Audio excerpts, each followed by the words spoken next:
Welcome to our channel grow with. Friends, अभी तक हमने देखा कि बेस्ट कंपनी को समझने के लिए हमने एग्जांपल जिलेट की ली थी और उसका हमने एक फैक्टर देखा था, सिंपल एंड अंडरस्टैंडेबल कंपनी होनी चाहिए। तो सेकंड फैक्टर होता है कि consistent operating history.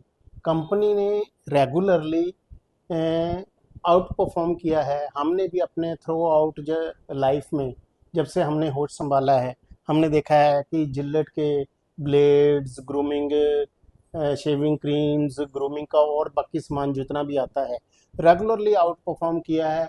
World leader है ये अपने फील्ड की। इनसे बढ़िया शायद ही कोई ब्लेड बनाता हो। तो इस ऐसी कंपनी जिसने रेगुलरली आउट परफॉर्म किया है थ्रू आउट इट्स कैरियर, और रेगुलरली इसके फ्लोज, कैश फ्लोज बहुत अच्छे रहे हैं। रेगुलरली इसने डिविडेंड पे किया है, कोई कंपनी पर डेट नहीं है। और एक चीज और ध्यान रखनी होती है हमें बेस्ट कंपनी के मामले में भी, जो भी वो बिजनेस कर रहे हैं, शुरू से जो प्रोडक्ट वो डिलीवर कर रहे हैं उसी प्रोडक्ट में उनकी मास्टरी हो जाती है। तो सेम प्रोडक्ट, सेम क्वालिटी वो रेगुलरली डिलीवर कर रहे हैं कि नहीं। अगर वो रेगुलरली सेम प्रोडक्ट डिलीवर कर रहे हैं तो इतने सालों का उनके पास बैकअप होता है, एक्सपीरियंस होता है, तो वो उनकी उसमें मास्टरी हो जाती है। और दूसरा, कंपनी ने कोई मेजर चेंजेस तो नहीं आ रहे। किसी तरह से कंपनी अपने बिजनेस को छोड़ के किसी दूसरे बिजनेस में तो नहीं जाने की कोशिश कर रही।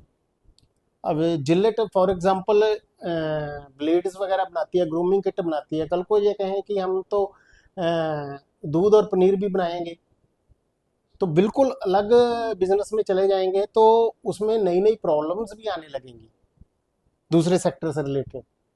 तो हमें इन चीज़ों का ध्यान रखना है। और दूसरा, इनकी ये देखना है कि कोई भी कंपनी है जो बेस्ट है, जैसे हम यहाँ जिलेट की एग्जांपल ले रहे हैं, कि ये इसकी मोनोपोली बिजनेस में है या नहीं मार्केट में।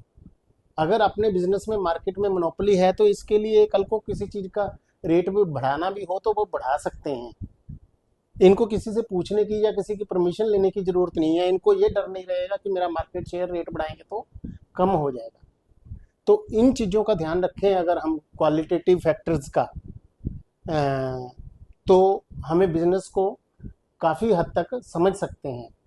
और एक चीज़ मैं और रिकमेंड करूँगा कि आप कंपनी की रिपोर्ट्स, एनुअल रिपोर्ट्स अगर ज़्यादा नहीं पढ़ सकते तो, हालांकि काफ़ी 300-400 पेज की रिपोर्ट्स होती हैं, तो 5-7-10 पेज जरूर पढ़ें, आधा घंटा जरूर लगाएं, ताकि आप जिस कंपनी में स्टेक खरीदना चाहते हो उसको अच्छे से समझ पाओ, उसके बारे में आपको जानकारी तो हो कम से कम।